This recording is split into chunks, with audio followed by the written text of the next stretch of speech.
Okay, thanks, Becky. Good evening, everyone, and welcome to this, the second evening of the NSA Southeast Region's Biennial Sheep Health, Wealth and Production Conference. This year, obviously, held virtually rather than in person. I'm Jan Ledoux, Regional Chairman, and I'll be chairing this evening's proceedings. First, just the usual matter of the bit of Zoom housekeeping. We'll be recording the session so that anyone who has registered and can't attend for whatever reason, or who wants to listen again, can do so at their leisure. As we proceed through the evening, any comments can be put in the chat. Similarly, questions, can you please use the questions function and make it a lot easier for Leah Shanks, who's going to marshal the questions for us for question time. And remember, there's no such thing as a bad or a wrong question. One thing I'd like to do before we go any further is very much thank our sponsors this evening, particularly Germinal, who are a seed company, particularly of interest to them. Our subject this evening of managing mixed swards in arable rotations. We've jumped around a little bit if you go via our title of Health, Wealth and Production. This evening, we'll go to production and then we'll come back to wealth tomorrow night. Our speakers will address tonight the topic in which I, as a lifelong grassland enthusiast, have a particular interest. That's managing mixed swards in arable rotations. We've got three speakers this evening: Professor Tommy Boland from University College Dublin, Ian Metzen, an arable and sheep farmer from my home county of Essex, and Dr. Becky Wilson from the Farm Carbon Toolkit based in the West Country. I'll ask each of them to give their presentation, and if there are any burning specific questions of detail, we can take them after each presentation. But once we've heard all three, we'll then throw the meeting open for general questions and discussions. As I said, Leah Shanks from AHDB has kindly agreed to monitor those questions and comments throughout the evening and help with putting these to our speakers during the discussion period. So to our first presentation this evening from Professor Boland. Tommy is Professor of Ruminant Nutrition and Sheep Production in the School of Agriculture and Food Sciences at University College Dublin.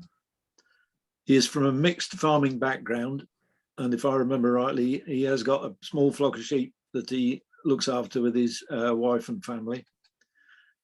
And his research focuses on enhancing the sustainability of ruminant production systems, with his recent work revolving around the role of multi-species swards in dairy, beef and sheep systems. This work is undertaken in multidisciplinary teams at University College Dublin, with inputs at many levels within the soil, plant and animal complex. An approach that is so important today if we are to understand more of how to farm in a truly sustainable manner. So over to you, Tommy, to open tonight's proceedings properly. Thanks. Thank you very much, Jan, and hopefully everybody can hear me okay. I'm on the side of a hill over here in the southeast of Ireland, so hopefully my broadband holds up okay.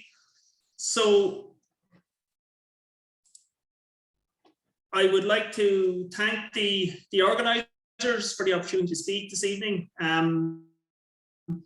And the topic I'm going to focus on is multi-species swards and sheep production. And as Jan has indicated in his introduction, you know, this is a multidisciplinary research approach involving a multidisciplinary team.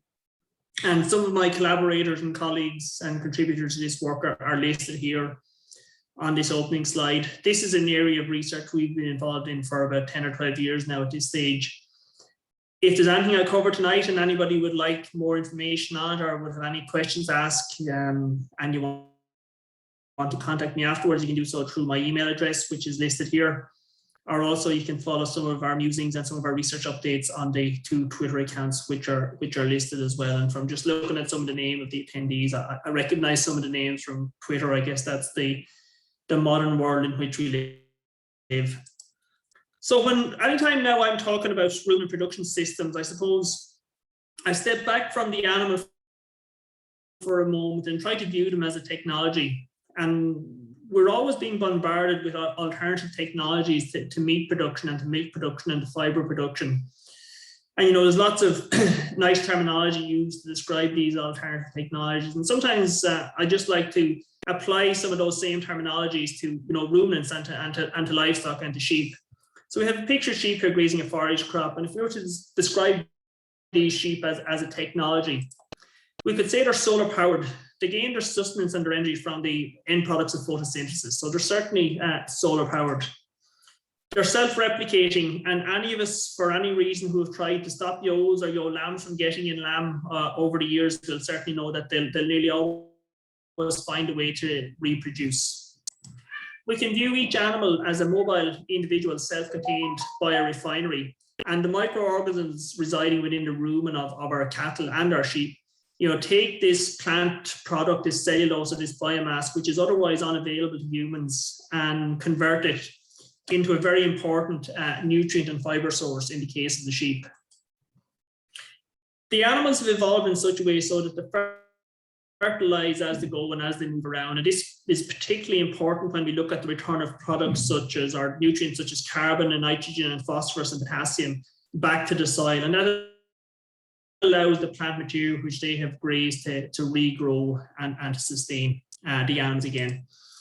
And at the end of all that, at the end of that entire process, they produce a product which is a really, really good source of human available and highly available macro and micro and trace nutrients, which is very much desired in many parts of the world, including our own region, where the products of beef and cattle and dairy and sheep are really still a very important part of our diet.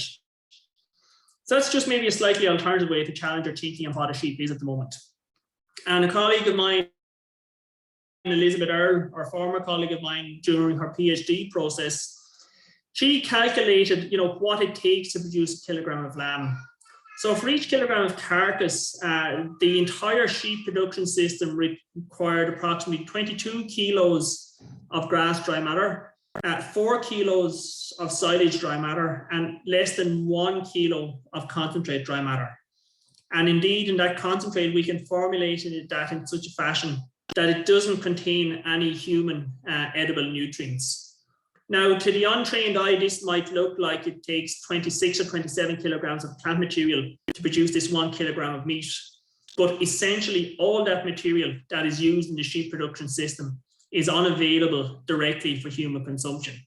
And that's a really important contribution of ruminants, I suppose, to the global food supply and to global society, is that they utilize a portion of the land bank globally that otherwise could not be used in the process of food production. So let's get to the topic of focus tonight and talk about multi-species swards. Multi-species sward is a broad term to describe swards containing a range of different plant species. They're also referred to as herbal leaves, and they're also referred to as mixed swards, and there are many other terms that are used to describe these complex or these mixtures of plants grown together. They're not to be confused with species-rich grasslands, which have evolved over decades and centuries in many cases. And we would never be recommending that our species-rich grassland should be ploughed to sow anything, let alone a multi-species sward.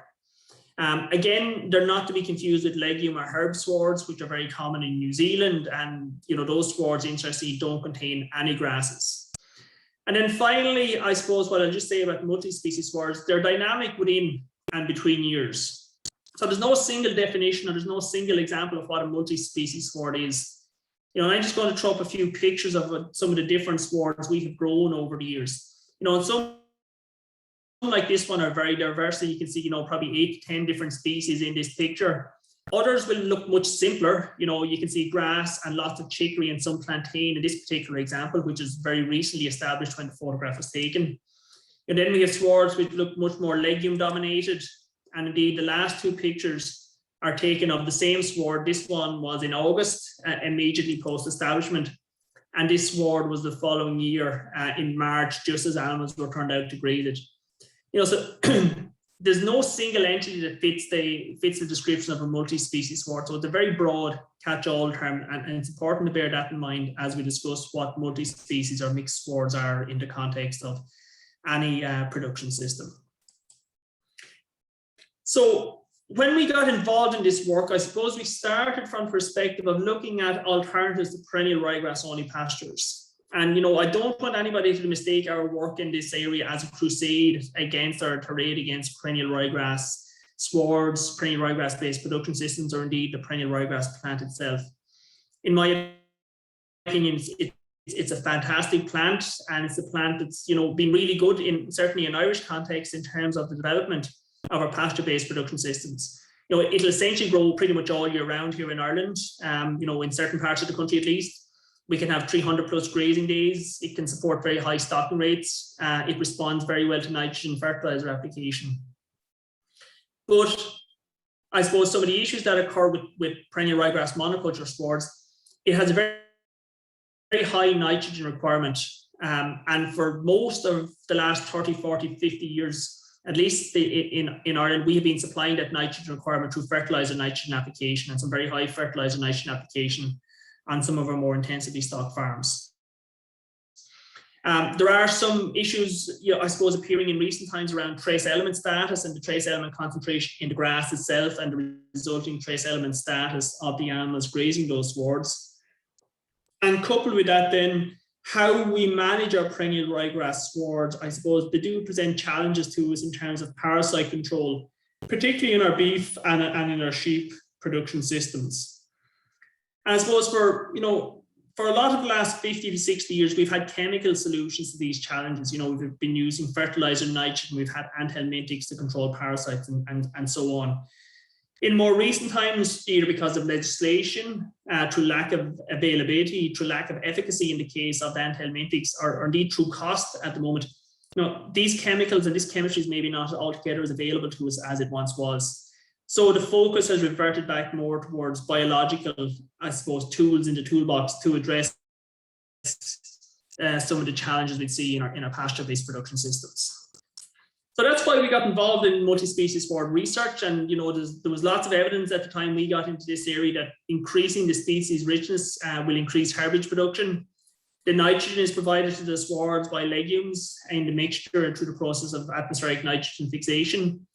There's work from colleagues in Teagasc here in Ireland showing higher herbage yield from lower nitrogen inputs. And a lot of this is driven by this concept of niche complementarity, basically where the different species fulfill different functions within the sward, and you get a combination of rooting depths and timing of growth, which will ultimately deliver a more enhanced and a better utilization of the available nutrients. And, you know, we hypothesized that there's going to be biodiversity benefits here, and that it will enhance the sustainability of the production systems. And if you take a very quick look at this graphic produced by looking at the rooting depths of the different plants, and, you know, there's no need to look in too much detail at it, and all the slides are available afterwards, I think. But, you know, by increasing the diversity of plants sown in any individual mixture, in any individual sward, through varying rooting depths and growth habits and timing of growth, it allows for a better utilization of the available nutrients in the soil, and indeed the better utilization of the available water in the soil as well. When we were designing this research, and I indicated at the beginning, it's multidisciplinary in nature, we're also interested in understanding the impact of the different sward types, not only on the animal performance, but also on various biodiversity indicators and metrics. So on the left-hand side, what you see here is sampling of insects and vertebrates, and on the right-hand side, you see a rather, I suppose, blunt instrument for estimating and measuring the number of earthworms present in the soil. And, you know, I'll come back to talk about that a little bit more in a moment. To move on then to look at the animal data and to start looking at some of the results from some of our work, The first animal grazing study is conducted in Ireland with multi-species swards for at least a few decades, was conducted on a research farm in 2015 and 2016. And I'll take a moment just to talk you through the swards we compared and the colour scheme I'm using, because this will become relevant as we start to see results. We had a perennial ryegrass monoculture fertilised with 163 kilograms of nitrogen per hectare per year, and that will be indicated in red for the remainder of the presentation. We had a ryegrass and white clover mixture with 90 kilos of nitrogen, represented by blue. A 6-species mixture which consisted of 2 grasses, perennial ryegrass and timothy, 2 legumes which are red and white clover, and 2 herbs which are chicory and plantain, again fertilized at 90 kilos of nitrogen per year in the green, as I said. And then our treatment indicated by yellow, which was a 9-species mixture with 3 grasses, Cox Foot being the additional grass, 3 legumes, greater birdsfoot trefoil, and 3 herbs, with yarrow being the additional herb in this case. Again, fertilized at 90 kilos of nitrogen per hectare per year. I suppose my focus in the animal studies, and this is where I really got involved in the work, was to stock them at a relatively high stocking rate, somewhat comparable or above what's happening at an industry level in the country. So we're stocked at 12.5 ewes per hectare, and each ewe was rearing twin lambs. So relatively highly stocked, and each individual animal expected to perform at a relatively high level in the system. So I'll take a moment now to just explain the results slides and how they're going to look for the next little while. All the slides on the animal performance will follow a similar pattern. So the detail is represented by the coloured columns in the background, and I suppose the message is represented by the text in the red box. And this slide looks at the effect of sward type on average daily gain of the lambs from birth to 6 weeks of age. And up to this point, the performance of the lamb is almost entirely dependent on the milk production by the mother. So compared to a perennial ryegrass sward, lambs suckling ewes which grazed the 6-species sward had an 18% higher growth rate to 6 weeks of age. And as I say, this is coming from either more milk, better quality milk, or perhaps a combination of more and better quality milk on the animals grazing multi-species swards. When we move on then and follow those lambs through, or when we followed those lambs through until weaning at 14 weeks of age in this system, we see that compared to a perennial ryegrass sward, lambs suckling ewes which grazed a 6-species sward had a 2.4 kilogram higher live weight at weaning. Each ewe was rearing 2 lambs, so this was an additional 5 kilograms of lamb weaned per ewe on the system. And the orange line running across this graph at 30 kilograms live weight, that'll be our target for twin reared lambs. So all our lambs are well ahead of target. And interestingly here, anytime we made the sward more complex than just perennial ryegrass, we were seeing animal performance benefits. Ultimately, these lambs were being used to produce meat for slaughter and consumption. So when we look at the effect of sward type on the number of days required to reach the target slaughter weight, we can see that compared to a perennial ryegrass monoculture, lambs fed any mixture or any mixed sward reached slaughter 2 weeks earlier. We didn't see any impacts in terms of total herbage production when we compared everything back to the perennial ryegrass monoculture. So basically this meant we were producing the same quantity of herbage dry matter with 45% less fertilizer nitrogen application.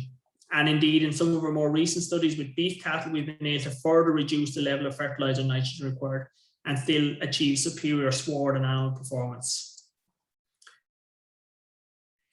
This is where I think the rubber really meets the road with a lot of our work with multi-species swards and sheep production systems. And we looked at the impact of sward type on how often we had to dose our animals to control stomach worms and intestinal parasites.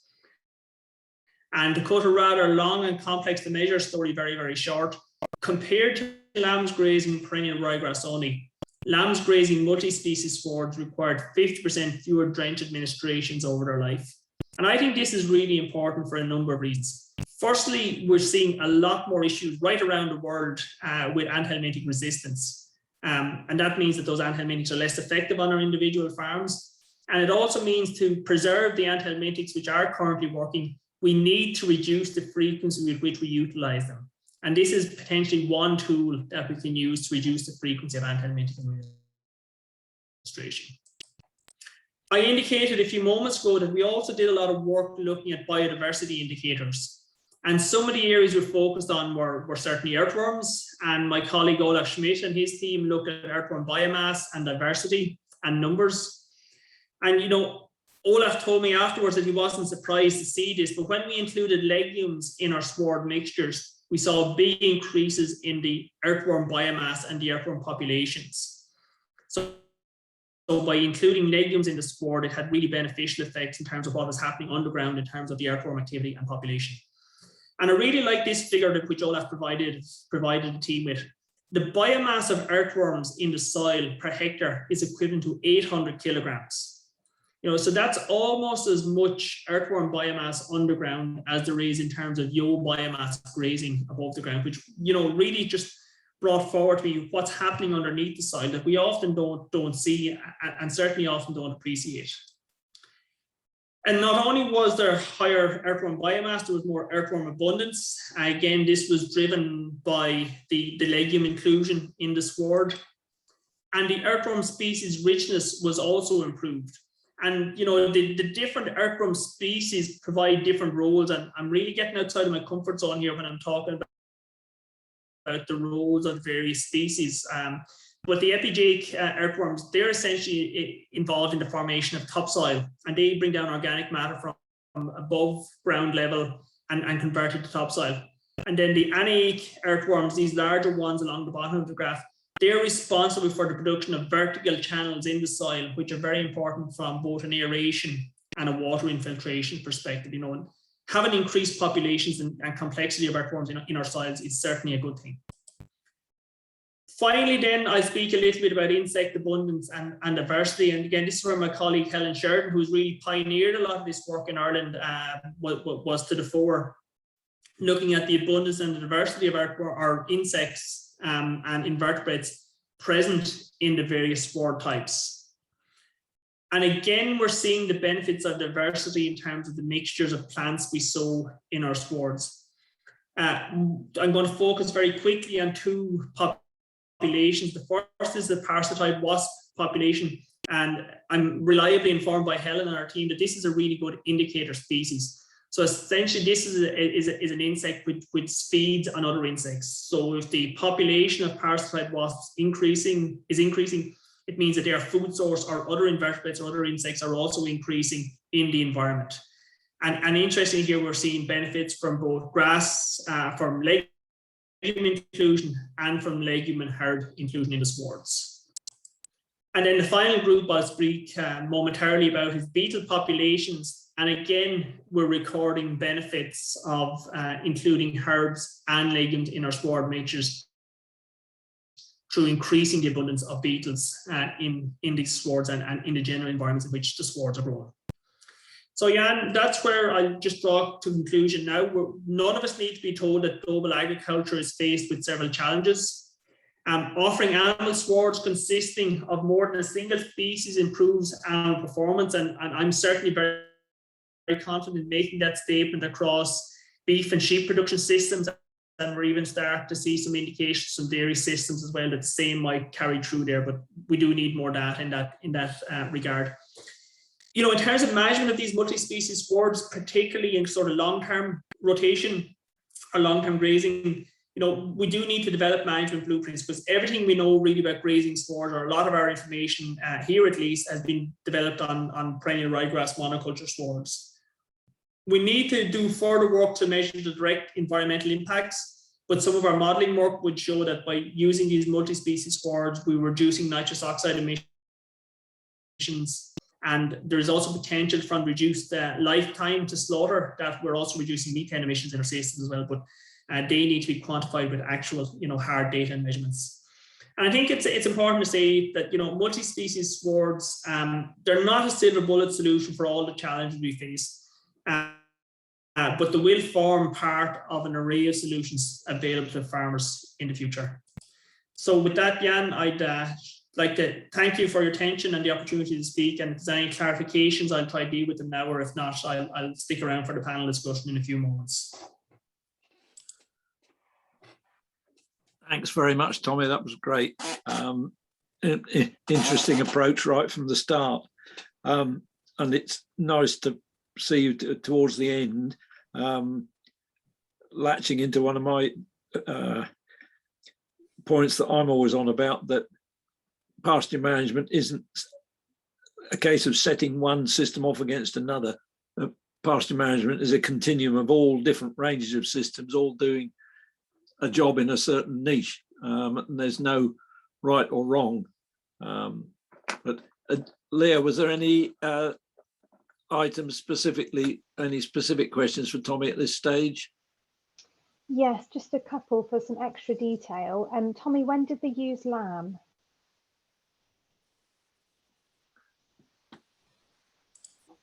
Sorry, Leah, my mouse stopped working there for a second. I couldn't get to the unmute button. In our system, the ewes were lambing with an average lambing date of the 14th of March. We had a synchronized flock, so they were being turned away. Essentially, we had a group turnout, or all ewes were being turned out to the pastures on about the 17th to the 18th of March. We house the ewes over the winter here, so they're not grazing all year round. So they're taken in around the 2nd to 3rd week of December, fed silage and concentrates indoors, and then they were lambed and turned out onto the system in, like I say, about the 2nd to 3rd week of March each year.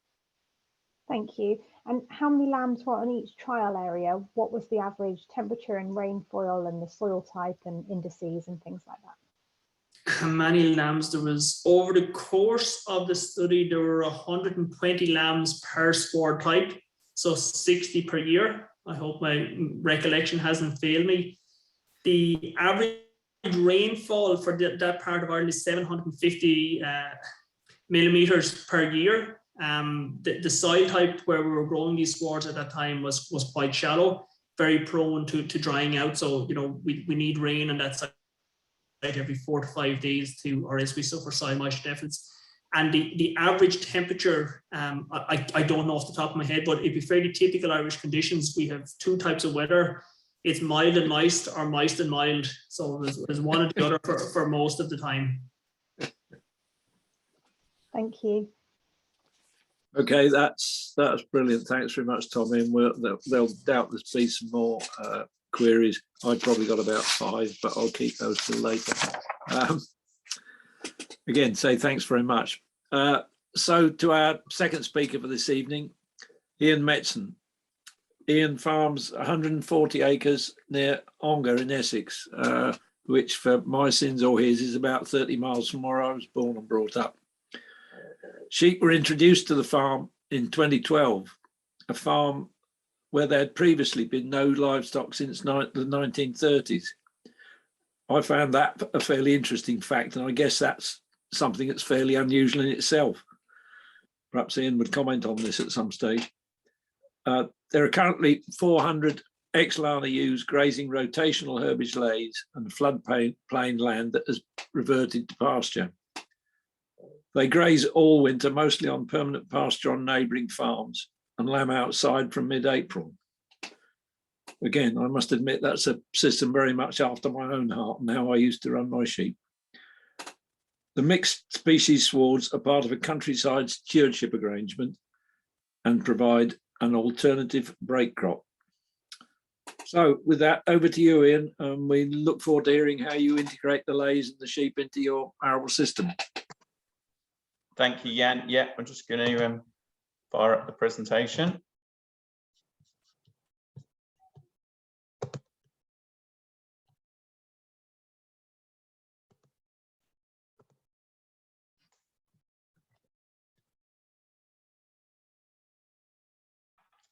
Right, hopefully everyone can see that. And yeah, thanks to Tommy for the first bit there this evening. It's great to hear some of your research you're doing, and yeah, a lot of it chimes with me in terms of stuff that I know from what we've done on our own farm.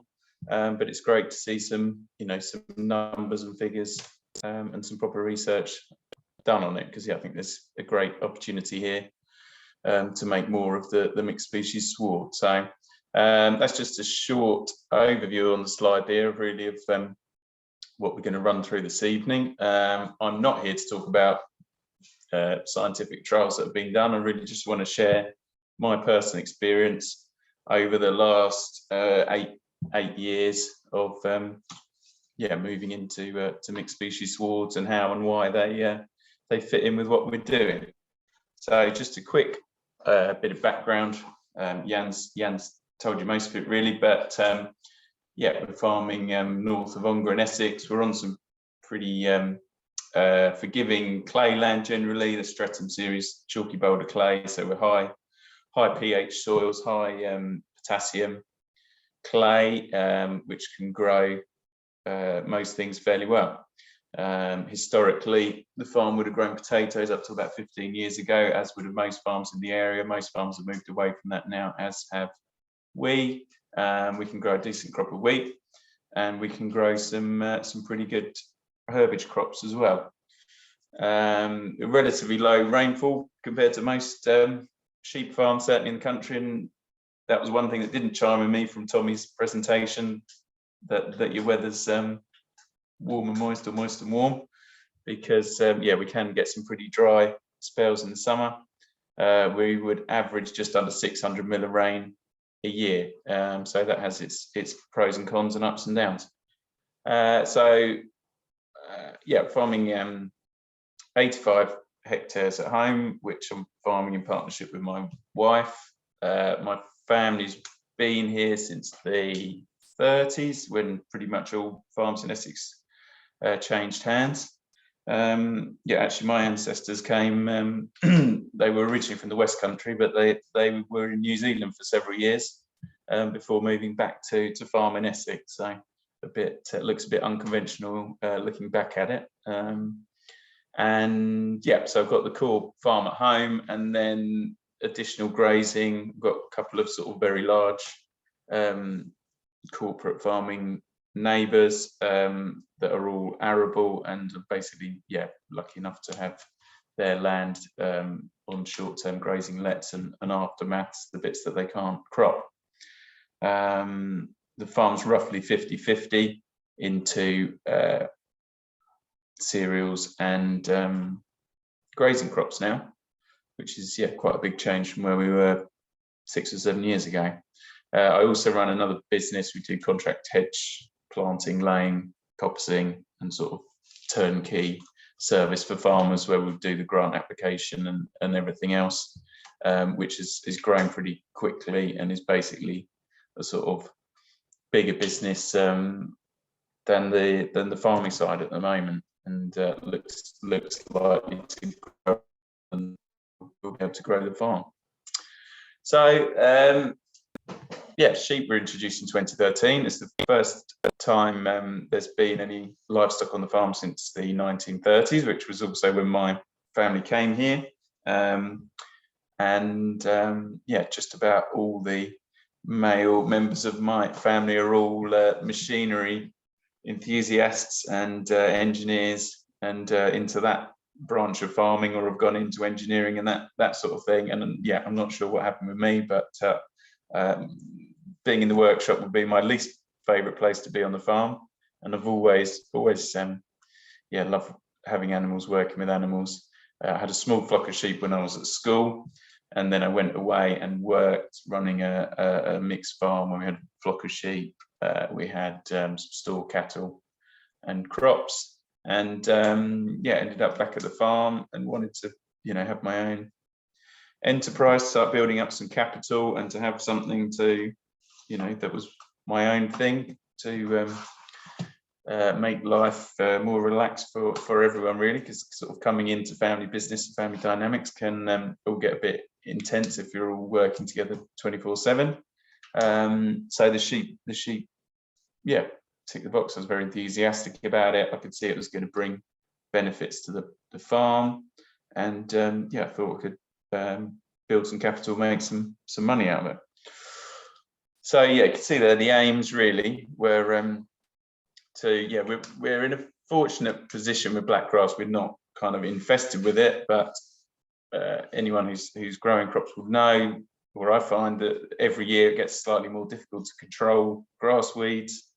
You know, got loss of chemistry through legislation or resistance, and yeah, you know, we've had some very difficult weather seasons recently and that sort of thing. So yeah, just want to keep on top of that. I wanted to build some fertility, and have a profitable break crop, and something that was going to, you know, as a minimum, pay better than growing break crops like oilseed rape and spring beans, which would be the sort of typical break crops grown in the area.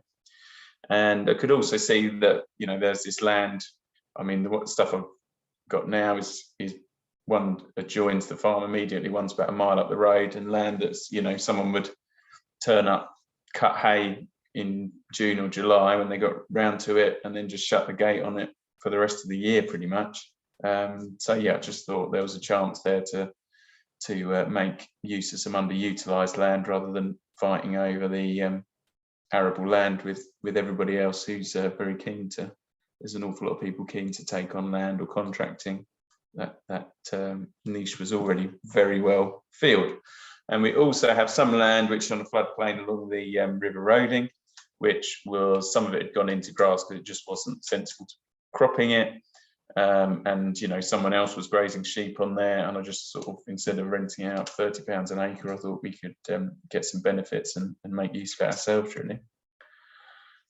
So yeah, starting 2013 with about 50 ewes, bought another 100 ewe lambs roughly the following year, and everything else has been homebred apart from buying in the odd tut.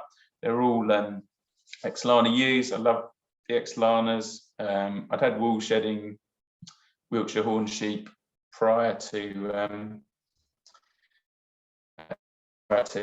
starting, yeah, when I had the small flock, you know, when I was at school, and then I'd worked with woolly sheep, and I didn't. There was lots of things I didn't like about woolly sheep, basically. So the ex-Lanas were very appealing, and yeah, never looked back really since we've gone into them. We're now multiplier for SIG sheep improved genetics, who bred the ex-Lana and selling ewe lambs for breeding through them, and they just fit. I think they're a great fit on an arable farm. You know, they are a lot more hands-off than some breeds. They're very maternal, you know, all lambed outdoors, and they fit in well with the, you know, they do well as a grazing breed and fit in well with the sort of herbal lays mixed species swards that we're running. Yeah, just to kind of build a picture of why we're as a bit of background, and build a picture of why we're using mixed species swards. This is kind of what I see as the major seismic shifts that are happening or happened with sheep farming in the last 15 years. And the pictures are basically, you know, representing the you know, technology, whether that's EID equipment and drafting equipment, stuff like that, which, you know, is a massively useful bit of technology. Also the Clipex fencing, that the tractor there might not be very new, but the use of the Clipex and things like that, you know, we've used that. I'm getting to the point now where I'm more permanent fence, you know, working towards permanent fencing the entire farm, but the Clipex has been great for getting started, or where you haven't got such good security of tenure, you can use it as a temporary fence if you want to, a 2-year fence. You know, it's just, these are the sort of technological changes. You've got your genetics up there on the top right. That's, you know, SIG. I'm just really impressed with all the work they put into the ex-Lana, and that's a massive productivity boost. And also the sort of systems, whether that's, you know, I'm really talking about grazing systems, I suppose, both rotational grazing and you know, species selections in your sward, because yeah, as we'll see, there's a lot of pluses for me in growing a mixed species sward compared to Australian ryegrass or ryegrass white clover. So yeah, we're establishing sort of 2-year lays now. So the rotation basically will be 2 years of mixed species sward lay, and we'll run through what's in the mix on the next slide, and then direct into that lay. After 2 years, we'll put wheat straight into it. One of the kind of chinks in the system, as far as I'm concerned, is that we are still very reliant on Roundup, because I do like to. There's a lot of benefits of keeping the soil where it is in terms of cost, and also improving the soil, which is one of the big aims, is, you know, increasing organic matter and fertility. So we are killing the layoff with Roundup and then drilling wheat straight into it in October, and then we'd follow that with a grazing cover crop and a spring cereal, and then bale the straw and back into a mixed species sward. Basically, I'm not that far into having it on such a short rotation. You know, we've sort of gradually built up from originally it would have been sort of 2 years, and then there'd have been 6 or 7 years of crops in between before we're back in the lay, just as the numbers of sheep have increased. So yeah, you know, there may be some flaws in that rotation, but yeah, I don't think there's any really obvious ones anyway. So yeah, and then we'll direct drill we'll get on really well, just find it, these swards established so well, just direct drilling them straight into a cereal stubble. It does help if you bale the straw off. We've got a very basic direct tine drill, just a sort of weaving saber tine, fairly homemade, home modified one. And actually, yeah, I was looking at you'll see in the next slide, my seed cost actually quite a lot lower than this now, about £120 a hectare for the seed, because the seed's very expensive per kilo, but you're using much lower rates than you would be for ryegrass or your typical grass rates. And yeah, we just go straight into stubble, roll it, and usually shut the gate. You know, we might keep a close eye out on slugs. Might need to use some slug pellets, but usually we find they're pretty good. I find, because you've got such a broad mix, and that, you know, that's just a list of what we've used this year, that slugs wise, you know, or any pest really, you know, they may eat or damage certain species, but that, you know, they're not going to take the whole lot. You've got such a great mix there. Most of what we are growing on the lays at home is in country stewardship, so in the GS4 legume herb rich sward option. So we need a certain range of species, but it's, you know, I wouldn't be using vastly different to this mix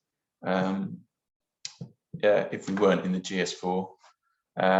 You'll see, if you look at the percentage and things, that the grasses are a relatively low percentage of the mix compared to an off-the-shelf herbal lay mix. Will probably usually still be 80% plus of grass by weight, whereas we're down to kind of 20% now, and that's just something that's evolved. So the first lay I put in was just ryegrass, white clover, and the next year we tried some red clover in it, and then we followed on, you know, as we sort of build confidence in it all, really, then we put plantain and chicory in, and maybe some other grass species, and then on to the sort of full-on standard herbal lay. And now we are really just reducing the grass, because it's partly, well, the main reason for wanting to reduce the grass really is to improve establishment of the wheat after the lay, and to reduce the kind of grass weed pressure there.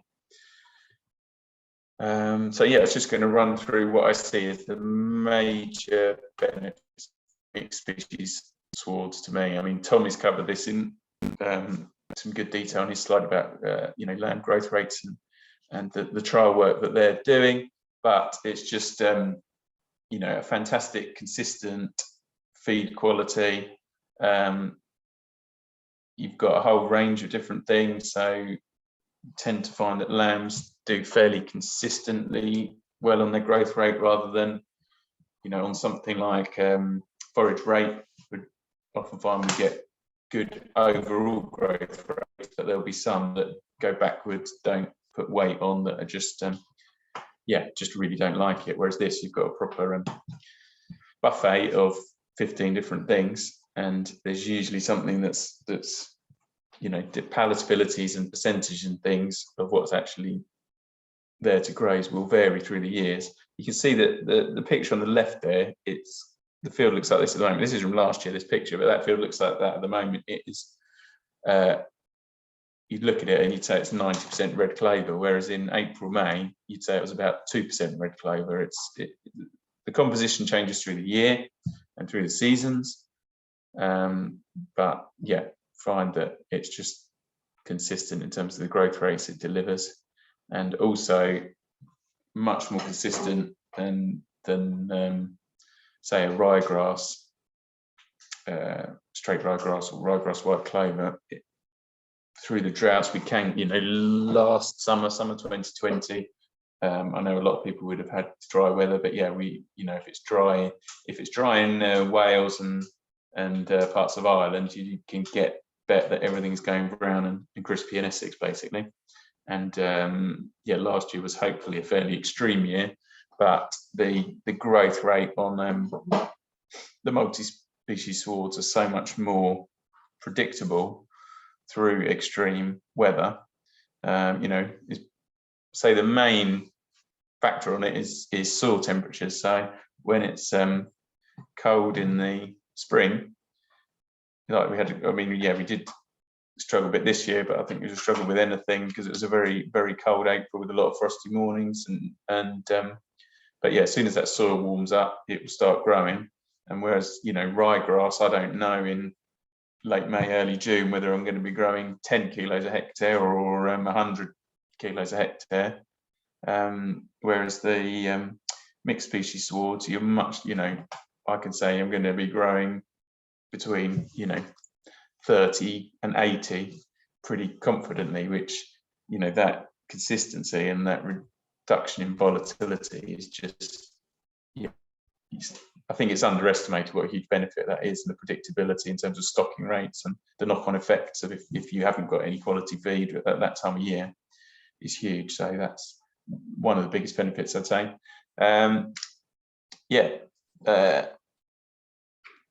I've just formed a new farming partnership with my wife as part of a succession on the farm, and the very first thing that we went out and purchased was some extremely expensive urea to go on our cereal crops at £630 a tonne, which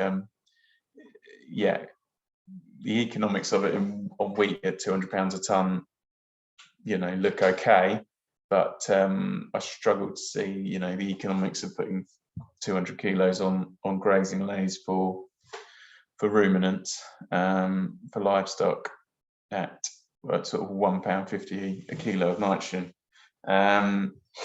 But yeah, obviously we're not using it, not obviously, but we aren't using any fertilizer on the mixed species sward. I think it would generally have a negative effect on the diversity there, and through the stewardship schemes we're not allowed to, but certainly even if you were optimizing it by putting small amounts on, you'd be talking small amount in spring, and that'll probably be it. You're not going to be putting hundreds of kilos on because you're just going to be counterproductive. We're seeing improved entry to cereals compared to like a straight ryegrass or a heavy amount of ryegrass, white clover. Can often find that you've got that thick mat of roots from sort of ryegrass, and also as they break down, that really can sort of make the wheat struggle to come up. Whereas if you've got a lot of legumes and herbs and a lot more high nitrogen leafy stuff in there, and also a bit more of an open sward, the effects can be quite positive. So this is one that was drilled last year, which is a pretty tricky year for trying to establish cereals, and that's sort of mid to late October, and look fantastic. And yeah, get that establishment is obviously a really key time for growing a good crop. If there's a better way to build your soil fertility, I'd like to know what it is. We've tried various other things. We've got a green waste composting site fairly locally, and we have put the heaviest sort of legal applications we were allowed to put on at the time, which would sort of be over 50 tonnes a hectare. And organic matter testing has kind of not really shown a significant enough difference to have any confidence on it. We've just done a second round of organic matter testing. So my average across the farm spring 17 was 4.3%. We've just had it retested, and the average across the farm is 5.24% this spring. I mean, Becky will go into a lot more detail. I'd be really interested to know her thoughts on this. But you know, the testing is not brilliantly, it's not like fantastically accurate testing. But I thought, oh, what's the difference between the fields that haven't had mixed species swards on and the fields that that have? So I went through and sort of worked that out. So all the fields I'm saying have been grazed, have within that 4-year period have had a 2-year, at least 1 year anyway, but yeah, usually 2-year mixed species sward lay on it. And the fields that hadn't had any sheep, even though it's, you know, some of them had heavy dollops of compost on, had gone up by 0.5%, and the mixed species sward fields have gone up by, you know, almost 1.5%, which, you know, 1% organic matter is massive. You're talking Becky will know a lot better than me, but 20-something tons of carbon and a lot else along with it. So yeah, that would be really interesting to, you know, as we'll test again in another 4 years and start to build up a picture of how things are changing. But that's really promising from the first sort of comparable results. So another benefit of mixed species sward is that, you know, DEFRA will pay you to grow them. They will pay you £309 a hectare. Okay, there's a couple of you know, timings and hoops and things you have to jump through, but they're really not that far adrift of how we should be managing these swards anyway to optimize them. And I just think it's, you know, it's fantastic to take out some of that volatility and put, you know, as much as anything's guaranteed £300 a hectare of income, which, you know, that obviously I'm getting that for 2 years, and that will pay the establishment. So yeah, fantastic. And so just a couple of the challenges and things that we're still working on. I'm fairly heavily stocked in the spring. I'm fairly heavily stocked in the spring. So when we get a spring like this one, you see the picture there, you know, that is a field on a knife edge. It's very heavily stocked. And if the grass growth doesn't get going, then, you know, a week on from that picture, it will look like a bowling green. And then you're, you know, the swards aren't as resilient as a ryegrass sward will be on recovering from being decked. So I can struggle in a late spring. And that's, you know, we've taken steps to work around that later lambing lower stocking rates this spring, which obviously helped a bit, but hopefully this spring was an extreme one. And the other challenge we've seen is, yes, I can tell you 2 grass species I would never put in the mix again that I'd recommend. The first one being Cox Foot, which yeah, a bit of a seed return there, very low one, but yeah, so I think I'm on my 3rd crop after the field that I put Cox Foot in, and I'm yeah, still got a headache from the Cox Foot. Just particularly if it gets big, it can be quite hard to kill in an arable scenario. And the other one was smooth stalk meadow grass, which, yeah, Atlantis didn't seem to bonk that one on the head. So it remains to be seen whether that's going to come back in the 2nd crop after the grass walk. But yeah, we had the stuff that has had 1 crop of wheat after the grass had yeah, some smooth stalk meadow grass in. So we just removed those. Everything else, you know, finding a bit of ryegrass in stuff where we're direct drilling in after these swards, finding a bit of ryegrass in, but finding that Atlantis cleans it up very nicely. So yeah, I haven't had much of a problem with it with any of the other species, to be honest. Just a very quick whiz through the financials, because yeah, as one of the aims was something that was going to pay better than break crops. I'm very happy to not have to be growing any oilseed rape at the moment, even though the price is £500-something a tonne, because it's, yeah, we just found it so unpredictable. And we just yeah, you could have a lovely crop in the spring and just watch it melt and have the guts eaten out of it by flea beetle larvae. Just yeah, pretty tugs at the heartstrings. So yeah, these are the numbers, and you can see that, you know, I mean, this year I'm anticipating averaging over £100 a lamb, which will add, yeah, another couple of £100 a hectare to that bottom line. And yeah, I just find it works really well financially, and it's bringing benefits in terms of yield and reducing inputs into the following crops.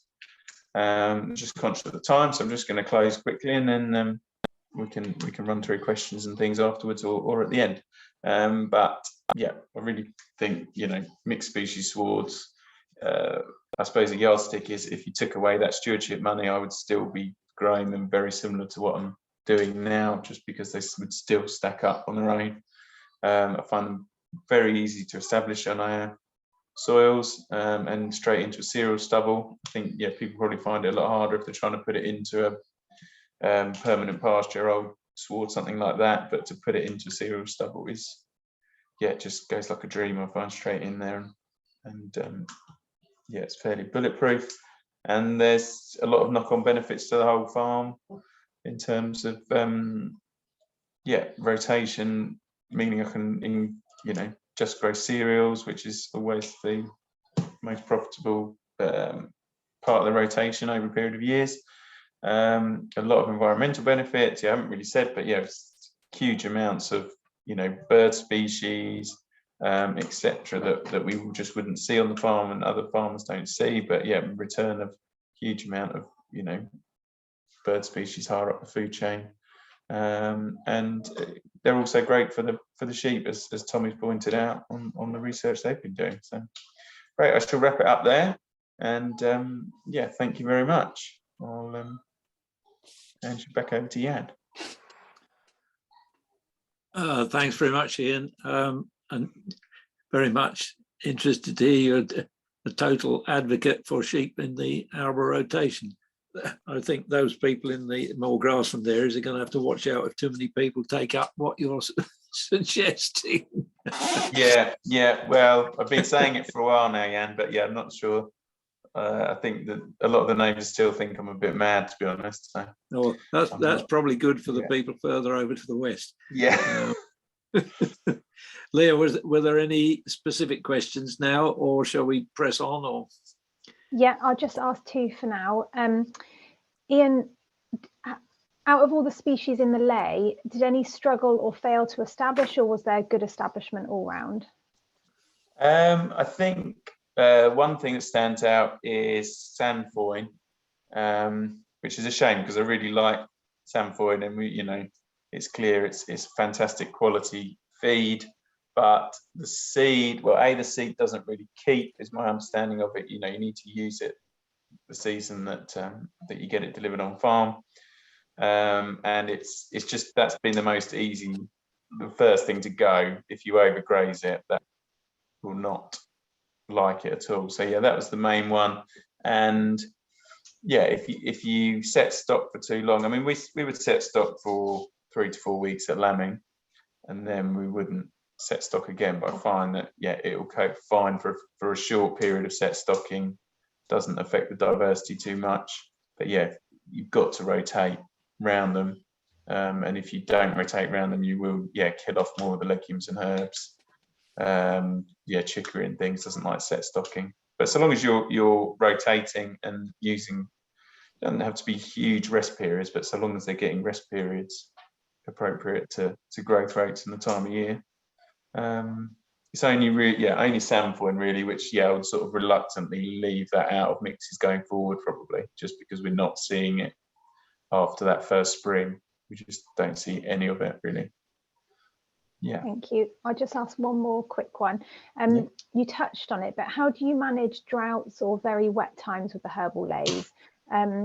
This person says they understand that they don't tolerate overgrazing or poaching as well as perennial ryegrass swards. Yeah, it's definitely true. You need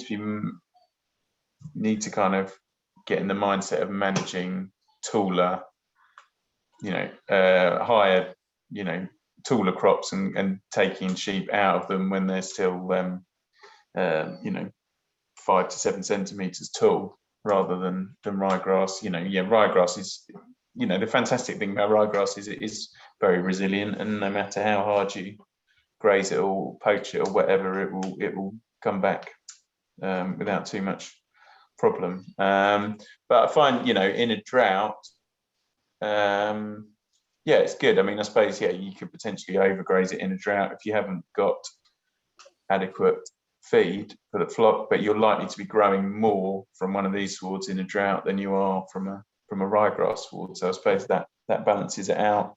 And yeah, you want to be resting it, you know, have a sort of 100-day rotation over the winter at some point, basically, and give it a rest.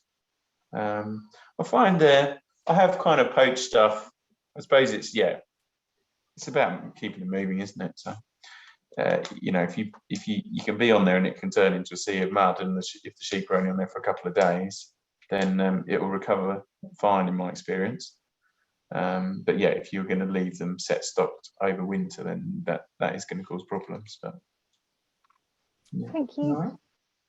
Okay, that's great. We'll move on now. Thanks for that very much, Ian. Third speaker. Now we've had one from Southern Ireland, one from England, and now, although she's billeted in Devon, really, we now go to, I think she described it as the side of a mountain in Switzerland, which demonstrates what one can do with virtual meetings, really. Our third speaker this evening is Dr. Becky Wilson, the Business Development and Technical Director at the Farm to Carbon Toolkit. Becky joined FCT in 2014, and prior to this, she worked for Swarm, the Swarm Knowledge Hub, a project helping farmers and growers across the Southwest manage their resources sustainability. You need good teeth for that one. She was part of the team that developed the aptly named Farm Crap app, a mobile phone app to help farmers calculate the nutritive value of livestock manures, one that should be coming into its own even more, I guess, with the more recent edicts about not spreading muck at this time of year. An enthusiastic advocate for highlighting the economic benefits of sustainable farming, surely the best recipe for encouraging widespread farmer engagement. Becky currently divides her time between FCT and working for Dutchy College Rural Business School as a technical specialist in resource management. A Nuffield Scholarship in 2018, during which she studied further ways to communicate carbon reduction schemes to farmers, has fed into her work at FCT and Dutchy College. So Becky, we look forward to hearing your take on tonight's theme and perhaps helping Ian out on some of his I'm going to say measurements or guesstimations. Okay, over to you, Becky. Absolutely. Thank you ever so much, Jan. And yeah, thank you. It's lovely to be here this evening. And yeah, I was very, very overexcited about some of those numbers, and I'm sure we can get into discussions about those as we go through. And I think certainly where we've got to this evening, in terms of starting off looking at the animal benefits of some of these multi-species swards, and then hearing some real practical understanding of how it works, on farm. What I'm going to hopefully try and finish the evening off with, before we have some great discussion, is really starting to understand the below ground benefits of diversity and how multi-species swards can help build soil carbon. And what I'll be sort of referring to this evening is some of the work that we've been doing in terms of our research through our soil carbon project, and how this might help in terms of understanding the potential for these swards to really help with the environmental challenges that we're facing as farmers. Just a bit of intro about Farm Carbon Toolkit for any of you that might not know who we are or what we do. So Farm Carbon Toolkit is a farmer-led organisation that was brought about in 2009 to really try and provide farmers in terms of reducing greenhouse gas emissions, improving business resilience and energy resilience, and with a particular focus on soil health and the opportunities for carbon sequestration. We have a carbon calculator and a toolkit, but we also run a range of applied research projects, really starting to understand practically what the opportunities are for farmers to do those two objectives in terms of reducing emissions and improving soil health. And it's really here where we start to have those discussions about the potential benefits of multi-species swards, both in the ability to reduce emissions and also build soil health. So they really are a win-win when we start talking about the opportunities for carbon.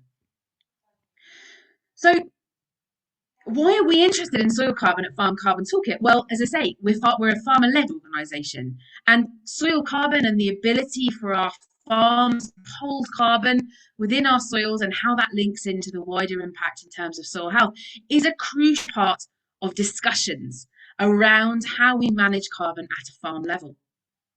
But yet there are ongoing discussions about the ability, the capability, and how we measure that soil carbon. So are our soils at saturation? Is there an ability for our grasslands to continue to sequester carbon? Can that continue forever? Or does there come a point where actually we've filled them up? How do we measure it? So talking about what Ian was saying earlier, which is the best way to measure it? Is it soil organic matter? Is it soil organic carbon? Is it carbon stock? All these discussions, which are really, really at the forefront at the moment, especially as we start to understand how we meet these challenges that are being thrown at us at the moment environmentally. There is really key questions on that balance between how much measurement we have to do out in the field, how much we can do using the amazing computer models that are out there to simulate different farm scenarios, and how that really meshes together. But for us at Farm Carbon Toolkit, soil carbon sequestration is a key part of those farm carbon calculations that we're very keen that farmers do, that needs to be included. But what it also needs to be is one of those things that is promoted as agriculture being part of the solution when we start talking about climate change. Certainly, as we were talking about first thing this evening, we do have a significant number of challenges, but there really is the opportunity for us to create a positive narrative, and the use of multi-species swards is really, really important in terms of helping us craft that narrative about things that we can do. The background for the numbers that I'll give you in a little while come from our soil carbon project. And our soil carbon project really has been trying to understand three key objectives. The first one is to really try and understand, how do we test for soil carbon? Is it just a case of taking an organic matter analysis? Does it have to be specifically for carbon? Do we need to do elemental carbon? What's the best time of year to take the samples? How many samples do we need to take? What depth do we need to take the samples up? Really starting to understand both the process and the protocol for how we test for soil carbon. And it doesn't just stop at what we do in terms of sample collection in the field. We're also looking at what happens when those samples go to the lab in terms of analysis techniques, and looking at whether we can link any proxy measures that we can do without having to send them off to the lab to those soil carbon results. It includes what's happening at different depths, and that's incredibly important when we start thinking about the opportunities for these multi-species swards. Tommy showed at the beginning that really lovely graphic with the different rooting depths of some of these species, and that not only helps in terms of that building resilience and allowing our soils to act like a sponge, but that ability of those species to root down deeper and to access nutrients, to access water, but also to increase that microbial activity around those rooting zones, which can help with soil carbon sequestration. So very much focusing on the sort of how we measure it. Then starting to understand, well, when we can now measure it, what are those management practices that make a difference in terms of improving or building or losing soil carbon? So how do we cultivate? What are the species that we can add? All those sort of things that help us understand what we can do as farmers and what the tools are in our box to start to improve soil health from a farm perspective, but also from a wider carbon sequestration perspective. And then finally to start to understand, well, how much carbon is it possible for us to offset through doing soil carbon sequestration, and how does that help alter our position when we start thinking about our ability to reach net zero or beyond? So in terms of what we're testing as part of our project, we're working with over 100 farms that are all over England, and we've got a range of other projects that are also plugged into that as well. So we've got a lot of work, we're doing a lot of this work, we're digging a lot of holes on a lot of farms that are reflective of the different soil types, management system, enterprise types that we have here in England. We're testing soil organic matter and soil organic carbon at 3 different depths where that's possible across the fields. We're also testing a range of other new and innovative around carbon to clay ratios, carbon to nitrogen ratios, total organic carbon content. We're trying to understand how soil carbon varies across the field. So how many samples do you need to take? What are the things that influence how variable that soil carbon is? And also, as I said earlier, what's happening with labs. We're also looking at taking bulk density so we can calculate the tons of carbon per hectare that these fields are holding. And then at 3 points, we're also looking at a range of proxy measures to understand whether we can find any relationship between soil carbon and some of these things that we can do when we're out doing our rounds and checking the sheep. So we're looking at soil structure, we're looking at worms, we're looking at infiltration, we're looking at aggregate stability, and we're looking at biological activity. So from the wider soil carbon project, what have we found? Well, it's not quite finished yet. We're continuing this research to carry on. We've managed to get some more funding to keep it going, which is great. So we're going to have a real bank of data from what's happening out on real commercial farms who are exposed to the elements and price fluctuations and everything else that's going on. But what we found so far, which is really positive, is that we can measure soil carbon. So yes, it can be complicated, but as long as we're consistent in our methodology and our analysis and all those other things, which I'm hoping we can have a chat about, we can do it. So that's great. The other important thing that we found is that farmers can build soil carbon. Okay, so it's not a case that we're all full up of carbon, we can't put any more in. We can still build carbon. But what's really important is how we manage those landscapes. So it's not just about saying that my permanent pasture is continuing to sequester carbon, or my herbal lake is sequestering carbon. It's really important, as Ian was saying, to how we manage that habitat, or how we manage that crop has a massive impact. But what's also really important is that it's understanding that whole farm, looking to those management practices or those things that we can do that don't just improve soil carbon sequestration, but also reduce those greenhouse gas emissions, because anything we can do on this side in terms of reducing our emissions improves the ability that we have to make the most of the sequestration that's happening on the other side. So that's what we've been doing in terms of soil carbon, but how does this impact in terms of the carbon benefits of multi-species swards? And this graphic here comes from a project that we've my colleagues have been running at Dutchy College called the Toolbox of Multi-Species Swards. And this just highlights some of the benefits or some of the reasons why we might choose to grow these things. And I'm very much going to be focusing on the below ground benefits, but I think we've already had fantastic examples, both from Tommy and Ian, of some of these above ground and livestock benefits that we can get from these great crops. But if I look very much at the carbon impact of some of those above ground impacts, and then also look at what's happening below ground. So if we think widely in terms of the impacts overall on our carbon footprint and our greenhouse gas emissions, the inclusion of legumes within these mixes, is doing that thing that we need it to in terms of nitrogen fixation. And so that, as Ian's already said, and Tommy said earlier, allows us to reduce our fertilizer emissions. Now, we all know that what's happening in terms of the price of nitrogen, so actually from an economic perspective, it's fantastic, but also in terms of the greenhouse gas emission, that's absolutely fantastic as well, because nitrogen is a real biggie in terms of emissions. We've also got some really interesting new research going on in terms of the impact of some of these different species, so looking at plantains and the benefits that can come from plantains. As has already been said, improvement in feed quality, which from a carbon perspective means that you can reduce the amount of bought-in feed that you need to bring in, which again can have a high carbon footprint associated with it, depending on its feed constituents. We've got these improved soil health benefits in terms of improved structure, improved rooting depth, and improved carbon sequestration. We're improving the resilience of the system in terms of being able to improve that drought tolerance from that ability of these plants to be more deeper rooting, to access water, to access nutrients, and that because we've got that population with actually the ability to cope with some of these different climatic conditions, which overall helps in terms of improving the farm's position and carbon credentials. And just to sort of put a few numbers on it, to do a bit of a sort of back of the fag packet calculation, just to show the impact of some of these things. If we look at some of these swards that have got a high legume content in that, then that can fix a huge amount of nitrogen. And if we think about it in terms of the tons of ammonium nitrate that might save us, well, that's quite impressive.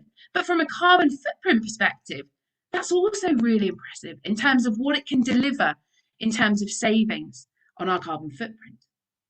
That improved feed quality. So actually, if we can improve the quality of our forage, then actually that can reduce those purchased feeds. And again, looking there, all these cumulative impacts which help nibble away at those emissions side if we think about our balance in terms of what's happening with our carbon footprint. So again, we can reduce that really well there. Especially on those shoulders of the season, then actually we can help extend the grazing season, which means that again, we've got benefits in terms of a reduction in emissions. But then we've also got this benefit in terms of what's happening below ground and the improvement in that soil carbon sequestration, which is happening not just at depth, not just on the surface of the soil, but also at depth.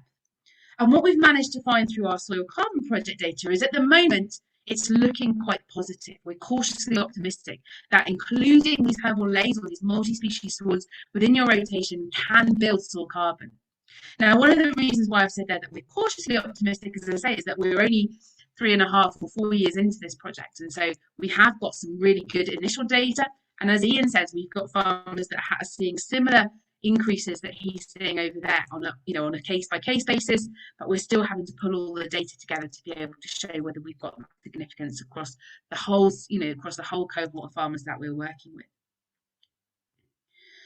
But we're also finding from our farmers that are planting these within our project, and it's really interesting and encouraging to see that Tommy found this as well with his research, is that we are seeing a difference in earthworm numbers. So from those fields that have got that diversity of species in terms of multi-species swards, they have a high number of earthworms. And similarly to what Tommy's found, they also have more of those deeper burrowing earthworms. So those ones that are doing fantastic work in terms of improving your soil structure, allowing more drainage, all those other things that we want in terms of improving soil function. We're also seeing that we've got an improved soil structure and rooting activity. So when we looked at that biological activity that was happening around the roots, when we looked at how structured our soils were, on average, we found that those fields that had multi-species swards had a better soil structure in them. And the other interesting thing, as I've already alluded to, was that there were these levels of improved carbon sequestration. But as I mentioned earlier, they actually need to be combined with careful management. So it's not just a case of planting them and leaving them. It's actually really important to look at how you manage them in a way that you can actually maximize those below ground benefits, as well as those looking at how you can utilize your sheep as a tool to make sure that you are, utilizing that biomass, but also providing those rest periods to allow the roots underneath to regrow and to provide that stable structure. So hopefully that was a bit of a quick run through of some of the benefits that we found, and it'd be great to have further discussion. Thank you.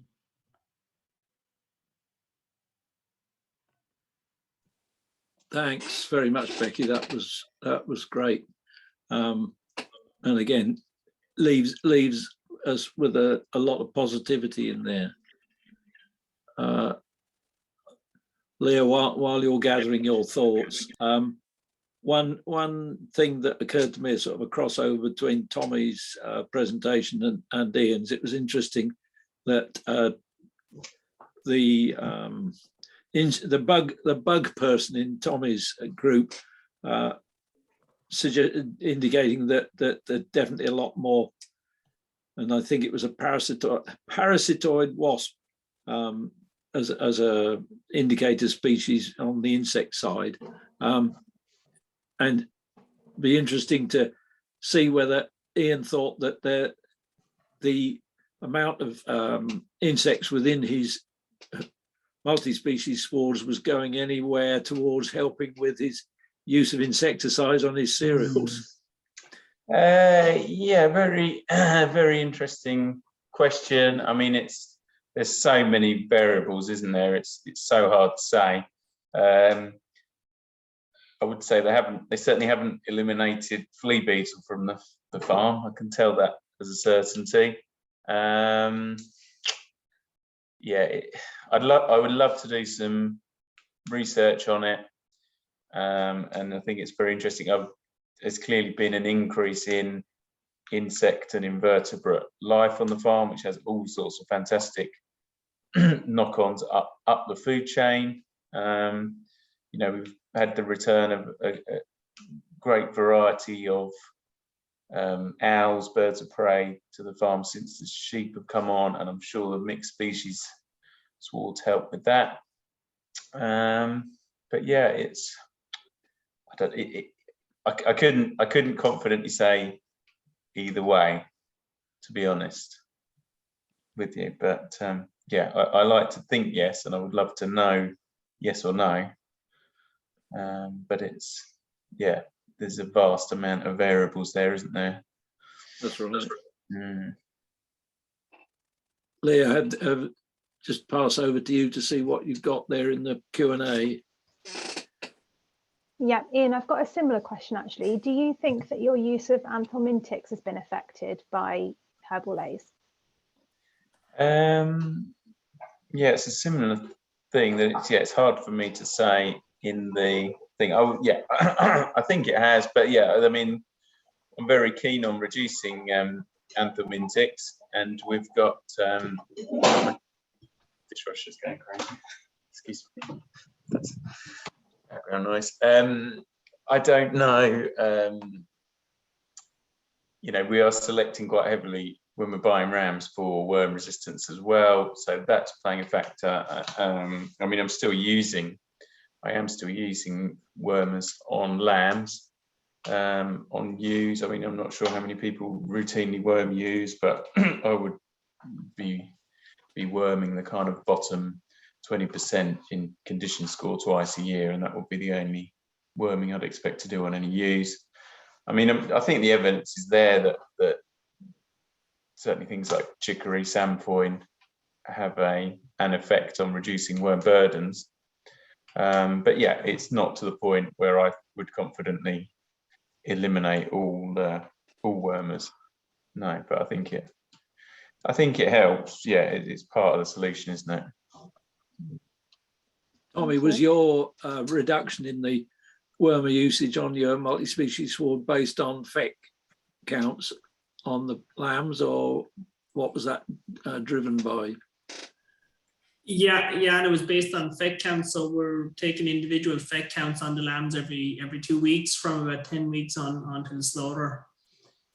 So I think part of the response we were seeing, or part of the reduction in the overall treatments, was A, that there was a lower burden in the individual animals, and B, the animals on the multi-species swards were growing faster, so they were being finished earlier, so they just ward around for as long, and hence didn't run into the situation where they needed that second or third treatment.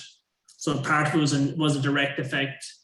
I don't know how much, and part of it was an indirect effect of the accelerated growth rates and the fact the animals were being finished earlier. Excellent. I'll throw a couple of questions Becky's way, if that's okay. First one is, do you know of a model to calculate carbon capture from wool production?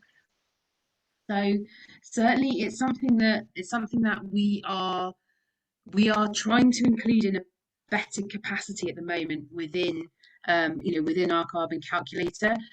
We do have the ability to include it from an output perspective. But in terms of, I know we've got some producers that are keen in terms of looking at alternative uses for wool and how that might help. And it's something that we're doing some work on at the moment. So watch this space, and if there's anything specific that you would like us to look at, then please do get in touch, because we're really keen that that if you've got something that you're interested in from a carbon perspective that we can put into the calculator, we definitely will. So please get in touch, and we can discuss further. Thanks, Becky. Will the increase in reseeding rate not increase the amount of carbon lost through soil cultivation?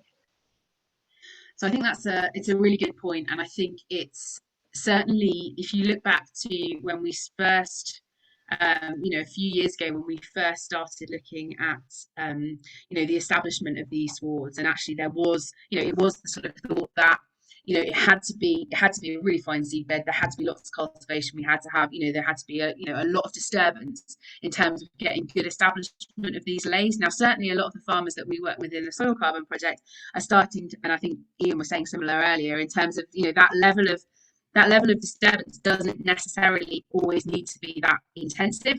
You know, you can start, there are alternative establishment methods that will work. It just depends on your starting point, and I think that will help, balance out that potential loss of carbon from cultivation. But certainly from what we found, looking at the impact in terms of carbon lost from cultivation versus the additional carbon that's captured from that, you know, diversity of plant species and all the rest of it, depending on the length of time that lay is there and its persistence, that initial bit of loss of carbon will be we found. So we did some trials where we looked at this, and we found that carbon that was lost through ploughing was recaptured over 2 years. And then that as that lay continues to grow. So there are definitely different ways of establishment that potentially are less invasive, that are worth looking at. But also there's that balance between making sure that because you want that lay to persist for a good number of years, especially if with the higher seed costs at the start, making sure that you've got it well established. Thank you. I'm going to ask you another one. How much of the soil benefit comes from the rotational grazing, and how much comes from the species sown? Okay, again, really interesting question. So all of the farmers that we have within the soil carbon project are obviously all grazing their herbal lays. So we probably haven't got any examples of herbal lays that aren't grazed or don't have that animal impact on there. Having said that, we have got so I can't tell you whether what the impact would be if they weren't grazed at all. But having said that, we have got a variety of different grazing systems within the soil carbon project, and there is a range there.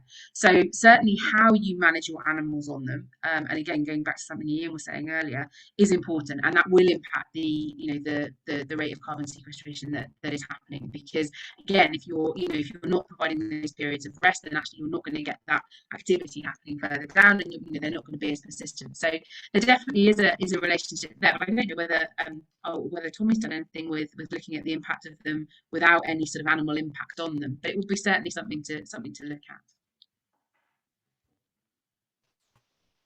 Did you want to comment there, Tommy?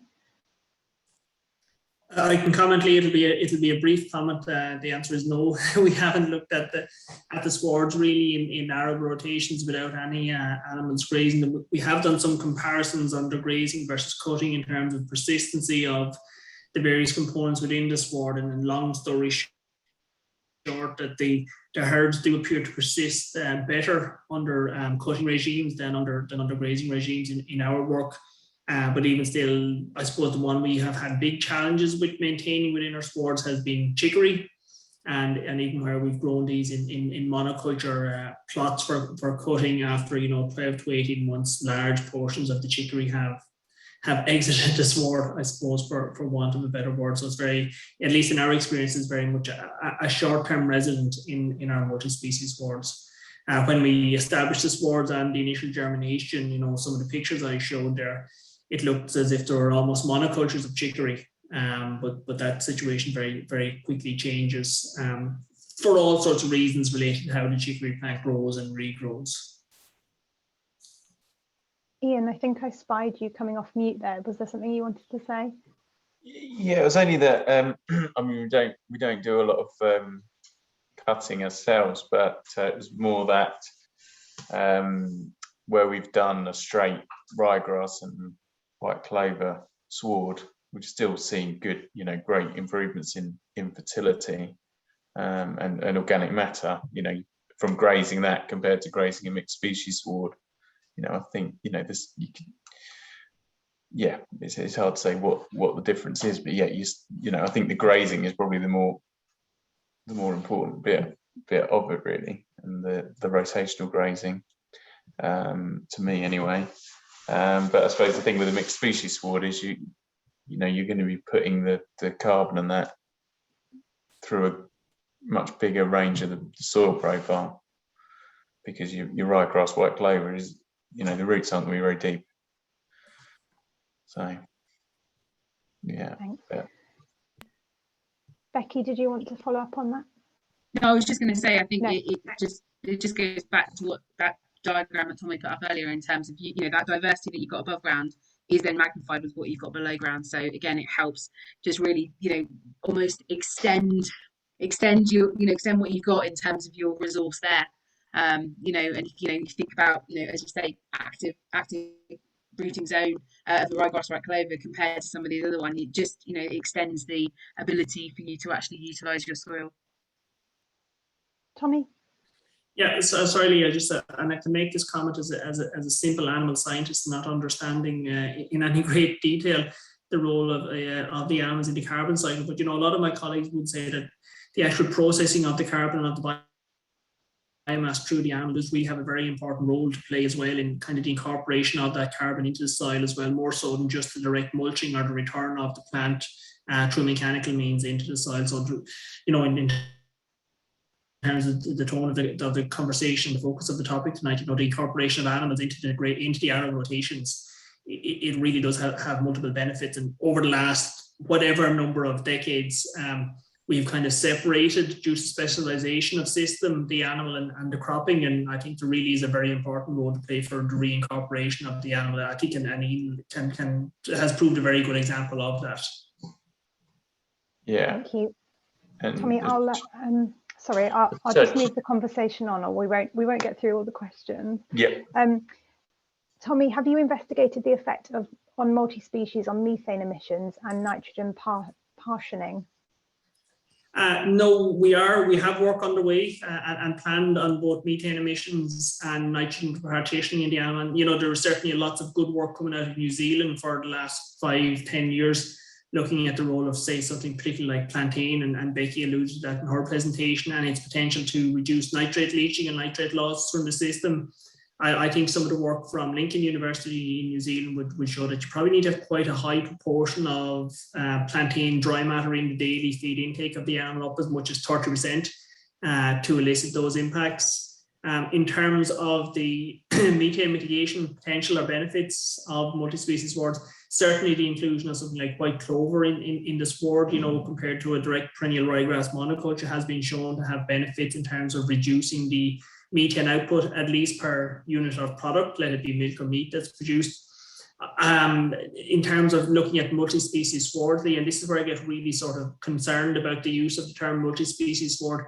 It's so broad, and it can capture such a range that we need to be very careful in how we describe the impact of multi-species swards on anything. And while one multi-species sward may have positive or negative effects on methane emissions or any other metrics for that matter, another multi-species sward made up of different proportions and the different composition of species could have quite a different effect. We will measure in the coming 12 months the impact of our 6-species mixture on methane emissions from beef cattle, and then in 2022 as well, we'll be looking at a more simple mixture consisting of 3 species on the methane emissions from dairy cows. And there's lots of work going on through my colleagues in Teagasc in that area at the moment as well. Thank you.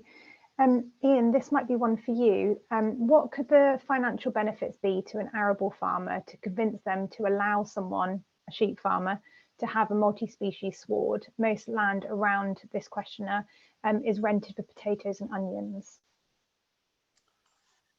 Yeah, I think, it's a really interesting question. I mean, I went into a little bit into the financials in the presentation. We've got, and I would expect to be, over,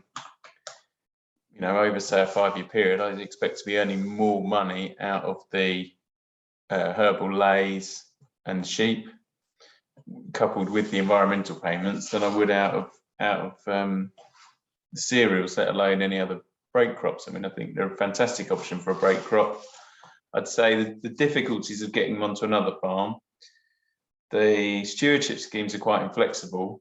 So, the farmer's got to be starting a new scheme, and B, they've got to commit to having that area in their rotation for 4 or 5 years, broadly speaking. which is, yeah, that is a hurdle that's probably quite tricky to overcome. Yeah, I mean, I guess carrot and potato rents will be pretty strong, but it's a different kettle of fish. I mean, there's people in this area who would be renting land out for potatoes. I used to work sort of farming partnership with one, and they're, you know, yes, they'd be paid £300 per acre for potato land, but, you know, from time to time when the potatoes were harvested in wet conditions, they would have to redrain the field and spend, you know, multiple thousands of pounds on that. And just, yeah, I mean, it never made me think, crikey, I'm going to cash in and get some potatoes back in the rotation, because you're having, and you are, I think it's fair to say you're having a negative effect on the soil. There might be some rotational benefits in terms of weed control. So, but with the sheep, you know, I'm earning good money from that part of the rotation, and also benefiting the rest, building up fertility, and so on and so forth. So yeah, you've got to demonstrate that, but at the same time, maybe I'm not keen enough, but I wouldn't, you know, if I was going to rent arable land locally, you're probably still looking at a couple £100 an acre, even to put it in a rotation. And I'm not sure whether I'm that mad keen on sheep and travelling very far to go and do that, really. I think if it was something adjoining something I'm already doing, then that would be very appealing, but much further afield might be difficult. But so yeah, it's a different proposition too. It's a different proposition. I know people who are doing arrangements not far from me on some sort of, you know, for the area, relatively low quality arable land, where they're putting in herbal lays, mixed species swards. The landowner would take the stewardship money and the basic payment, and yeah, there may or may not be a split of the establishment costs, or the grazier, the farm, you know, the person with the livestock will probably establish the sward, and they try and, you know, fence it through a stewardship grant, basically. So, you know, if you look at it like that, then the landowner's getting what, £400 to £500 a hectare, and also improving that land. You know, the bit I'm thinking of in question that I was speaking to a friend about a couple of days ago is land that the contractor that was farming it said, I don't want to farm it anymore. It's an ex-gravel pit, I think. So, but it'd be really interesting to see. But after 5 years of mixed species sward, it could be, you know, the best yielding field on the farm. Thank you. Jan, how are we doing on time? We've got a few more questions. I think you're on mute.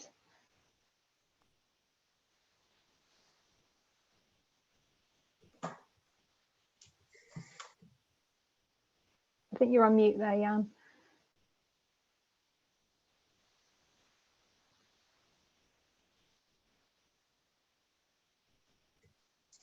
I'm gonna, maybe that's sign language. I'll ask another question.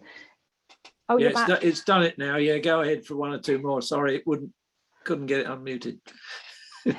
Okay, I think this one's for Becky. So how does taking pasture land and planting trees on the land add up? Will we be able to argue that this is an unnecessary period, or is it a matter of evaluating the production of meat or protein, which not everyone values? Oh, my favorite topic. Fantastic. So yeah, this is a conversation that we end up having quite a lot in terms of grass versus trees. And obviously, if we think about it from a policy perspective, you know, why is everybody focused on planting trees? Everybody is focusing on planting trees because a couple of really simple reasons. One, you can see a tree. So actually, in terms of, you know, doing something and being able to see a visible benefit from it, you can take a picture of a tree, you can count the number of trees, you can, you know, do all those sort of things which are very visual and which help in terms of showing that impact. But secondly, what's also really important with trees and why they're such a favourite at the moment is because there's been a huge amount of research in terms of the carbon sequestration value that a tree will produce depending on its species, its age, the density of population in terms of how many trees you plant. And that's very, very simple for governments to put into a spreadsheet and basically say, this is where our emissions are, this is what we need to do in terms of sequestration. Therefore, we plant X thousand hectares of trees, and that sorts us out. Okay. However, if we think about it from a wider systems perspective, in terms of land use and all the rest of it, and if we just use Ian's example in terms of his data for a minute, if we think about a hectare of broadleaf woodland, or if we go back a step, woodland has a varying range in terms of the amount of carbon that's sequestered in woodland. So for about the first 10 years, a tree is not particularly good in terms of its rate of carbon sequestration. And then the tree is at its best in terms of sequestration when it's a teenager. Now, luckily for trees are teenagers between the age of about 15 and 45. And then the rate starts to ease off a little bit. And then as they get to become ancient woodlands, they become a little bit like some permanent pastures in the fact that they're holding a lot of carbon, but they're not adding, they're not sequestering a lot more carbon in. If we compare that then to Ian's soil example that he gave us. So a hectare of broadleaf woodland will be sequestering on average throughout its lifespan between about 8 and 10 tons of carbon per hectare. If we look at those fantastic figures that Ian gave us in terms of that 1%, or 1.5% annual increase, then your figure of 20 tons per hectare is actually really conservative. I would say that will be much more like sort of 40, 50 tons per hectare that's sequestering. So soil and grassland and all these other things can outperform trees. Okay, it comes back down to that idea of management, and actually how can we start to manage these areas so that we can maximize sequestration, but we can also get those production benefits and food production off them. So I think the conversation has been quite binary in terms of the fact that it has to be trees, and trees are our only options. We have options in terms of soil, in terms of grassland, in terms of all those other sort of things.